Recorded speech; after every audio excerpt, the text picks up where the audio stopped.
think this is going to be my last podcast for the day, but let's talk about feedback. So feedback, I discussed in one of my other videos. When I actually ship my orders, that is when I leave my feedback for all my customers, and it's always positive because as a seller, you don't have the option to leave negative or neutral feedback anymore. They removed that system a few years ago. And you actually can't even leave a positive with a negative spin. So if you leave like positive feedback for a customer and it's actually worded negatively, that's grounds for removal. So that you actually have to either leave no feedback or positive feedback for your customers. I personally deem this system as a little bit unfair in regards to the way the buyer is represented to the seller. And I actually brought this up with eBay, and their formal response to me was that they actually lost a lot of traffic on their website when they had the reversal feedback system where you actually could leave negative feedback for a buyer.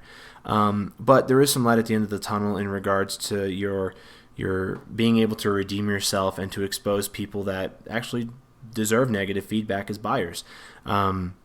You can report the buyer for whatever issue that you're running into with them, like if they are abusive or they make unreasonable demands from you. You can report them for this, and if they actually have 3 strikes of the same magnitude on their account, they actually lose their buyer and seller privileges. So it just takes 3 people to complain about the same thing. It just takes one person to buy 3 things and treat all three sellers the same way for them to basically lose the privilege to buy and sell on eBay. So there is some kind of redemption for that. But other than that, you're really at the whim of whatever feedback the customer leaves you, and that's going to basically gauge their experience with you. Now, the customer can leave obviously positive, neutral, or negative feedback for you. Now, there are certain ways that feedback is inappropriate, and obviously feedback can get removed. I know the most common way that you can get feedback removed is through feedback extortion. If a buyer contacts you and let's say the buyer wants the item that they bought, a refund, and if they don't get a refund and they get to keep the item, or to keep the item and then maybe get a bonus item or to get another item or whatever their demands are, as long as they leverage those demands versus them giving you negative feedback, then that is technically feedback extortion, and whatever comments that they leave will be removed.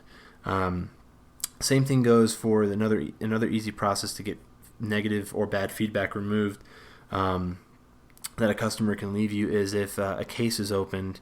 And let's say the case is, they didn't receive their item. You post a tracking number to say, I shipped the item says it was delivered.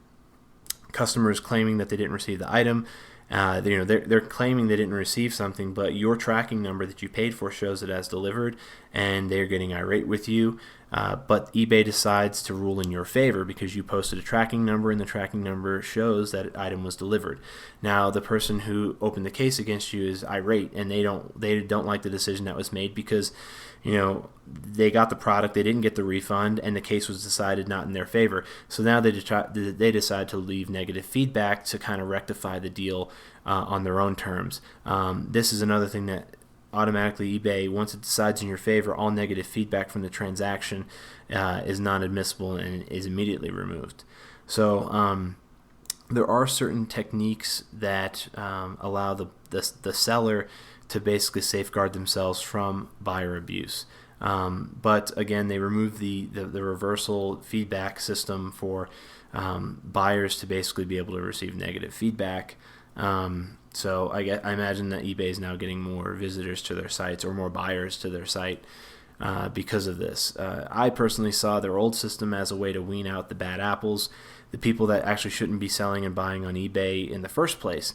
In a way, the new system gives these people a chance, and I mean, through my experience, it's actually brought more undesirables onto the site. Same sales are going to happen regardless whether there's a feedback system or not. I mean, the same amount of people are going to go on there and buy. The people that are going to get scared off with these type of negative feedback systems on the buyer, they don't deserve to be buying on eBay anyway, because they shouldn't have to be worried about it. The last thing I'm worried about is somebody leaving me negative feedback as a buyer. I mean, what could you possibly do as a buyer to deserve negative feedback? You unless you didn't pay on time, unless your e-check bounced, or you got a payment reversal, or you somehow screwed the seller out of getting paid, and they ended up shipping the item, you really shouldn't get negative feedback as a buyer. But if you act like, inappropriately abusive to the seller, I mean, that would be grounds for getting negative feedback. So I do think that it allows a lot more undesirables onto the website. It does increase the amount of traffic that's probably on the site, because people feel more comfortable that they can go on there and do and say whatever they want, and they're not going to get punished for it, as long as they don't do it 3 consecutive times for the same offense. So, but in regards to feedback, to my knowledge, most of the negative feedback, or really all feedback besides your actual main feedback count, will cycle off over the course of a year. So you have 12 months from when you receive a negative feedback as a seller for your feedback to actually get cycled off of your profile. It'll still count as your total negative feedback, but it won't be seen as a comment on your profile anymore, and it'll actually cycle off, and it'll raise your feedback percentage once it's actually removed after the 12 months from the original post date. So it actually is redemption if you do happen to get your feedback in a bunch, and you get a bunch of negative feedbacks or a string of negative feedbacks. Maybe you were testing out a new sales method or a new product, and maybe you didn't actually execute it properly, and you thought your feedback is ruined for life. It's not. It's only ruined for a year until that date. And honestly, after about the first 6 months, it really kind of just gets blended into the background, and most people aren't looking at that. Most people are really looking at, what have you done over the past month? Because if you have a bunch of positives over the past 6 months, they're probably going to buy from you. It's probably not going to hinder them that you had a couple negatives back in the day. A lot of people look at it as growing pains or a learning curve, or they chalk it up to just maybe bad customers. But when they see the most recent transactions that you have are all positive, that's going to be a good indicator for them. So you really just want to keep your most recent transactions free from negative feedback, because that's what people are really going to look at when they see, oh, he got 5 negative feedbacks this month. What did these people have to say? This could hinder them from making a purchase with you. So in regards to feedback and negative feedback, I always respond to my negative feedbacks, especially if it's unwarranted. A lot of the times you will get a customer where they don't receive an item in the mail. They tell you that they didn't receive the item. You give them the option of a replacement or a refund for the item that they didn't receive.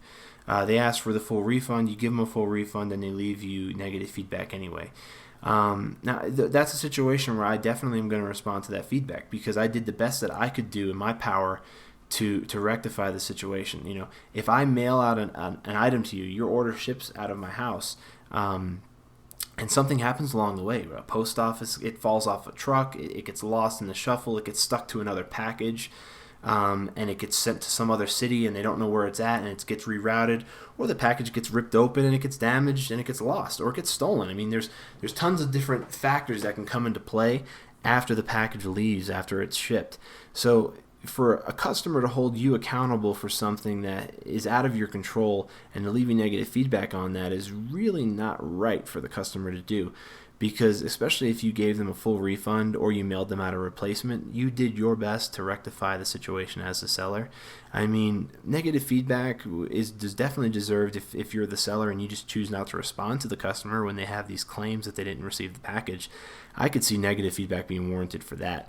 But I usually, if it's a situation like that where I still get negative feedback, even though I did the best that I can do to rectify the situation, then I usually will respond to that feedback. And that response does go a long way, because I'll go into the response process fully in a second, but when a customer reads the negative and it says like, buyer or seller was unreasonable and didn't want to work with me, would never buy from, or bad eBayer, or something negative like that might just be even a generalization, like bad eBayer, horrible customer service, whatever it ends up being, you can respond to that, and you can say, I don't understand why I'm getting this negative feedback, or I don't understand why you're leaving this feedback, because I tried to rectify it by giving you a full refund, or I sent you out a replacement, whatever it ends up being.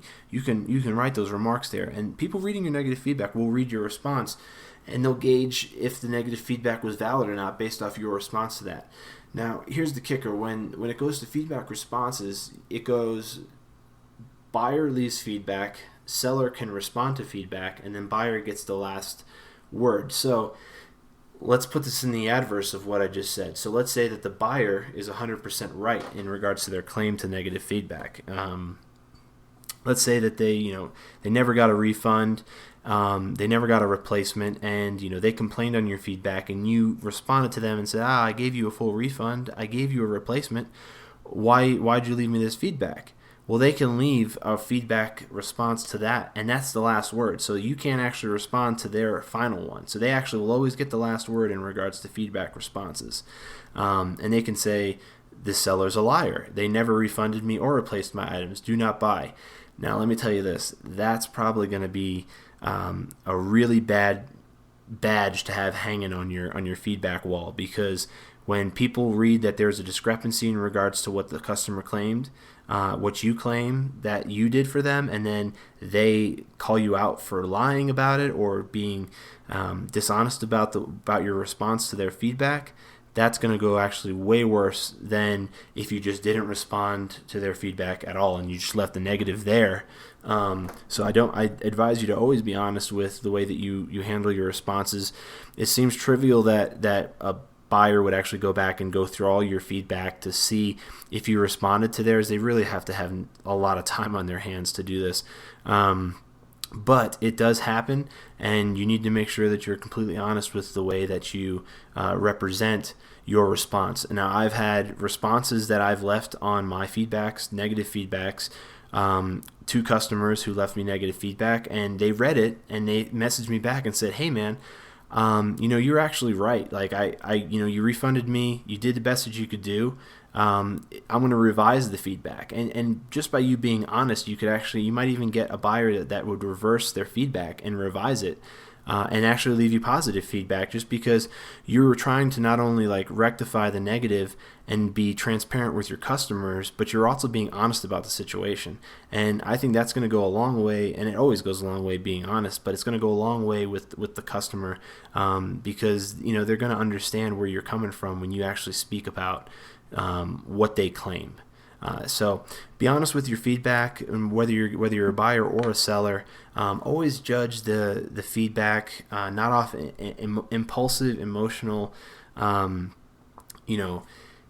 verdicts. You know what I'm saying? Don't let the day that you had affect the feedback that you leave for people, because this is literally people's livelihoods. And the same way goes for sellers as well. I mean, leave people feedback when people buy from you. Both ways. It's a two-way street. Both ways count towards your total feedback percentage, your positive feedback percentage. Whether you're a buyer or seller, it all gets lumped into the same thing. Your seller ratings, those are a whole nother issue. Those are a whole nother topic in regards to the specifics about how you sell and how they can rate you, but your overall feedback gets lumped together. So just be very, very careful with the things that you say in feedback. If you're going to leave a negative feedback, never use profanity, never degrade someone, never talk in an aggressive fashion.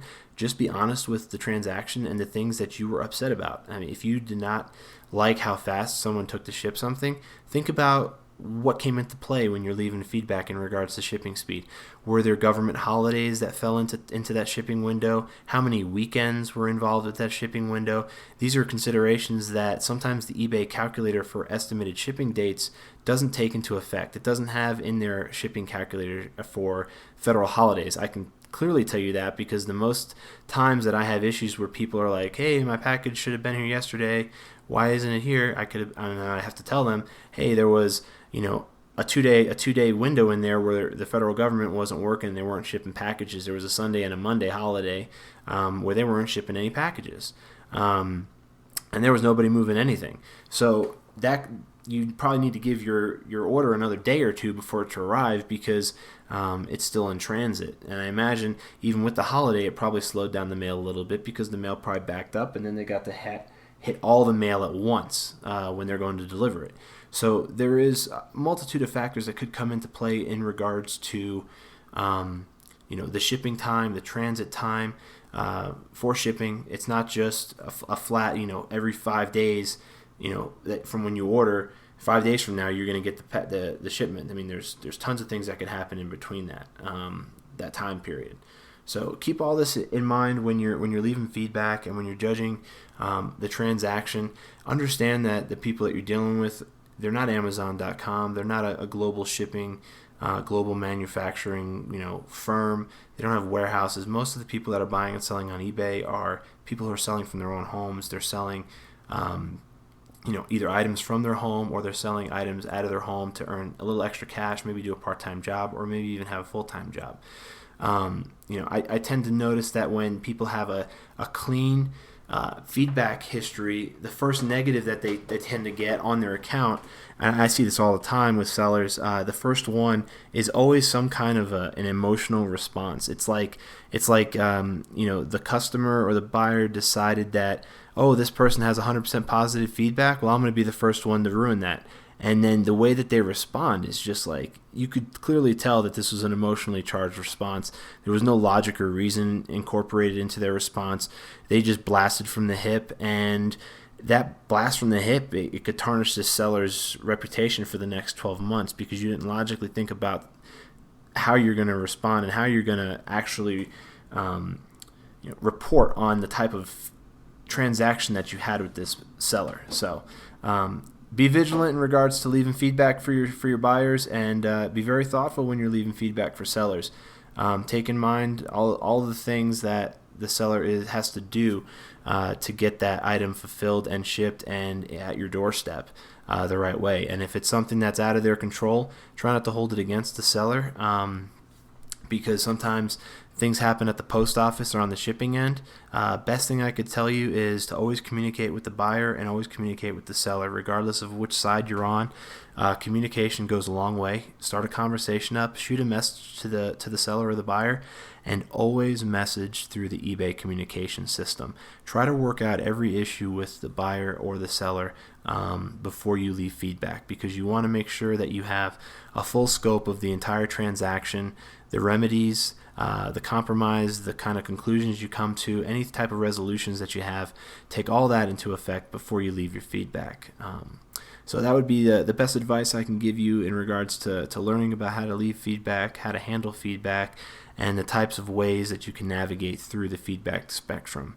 When compared to other stores and other avenues for selling and buying, eBay is extremely strict. I mean, if you could buy and sell on eBay, you could pretty much open up a business anywhere, because you pretty much have to be in that 99.9 or that 99 percentile of positive feedback for you to even operate on eBay, because most people won't even buy from you if you drop into the 98 percentile. And that also depends on your volume of sales. If you're a guy and you have 98% positive, a guy or girl, positive feedback is at 98%, and you've only done 10 transactions for the month, that's a pretty crappy ratio. But if you do 100,000 transactions for the month, you got a 98% positive feedback.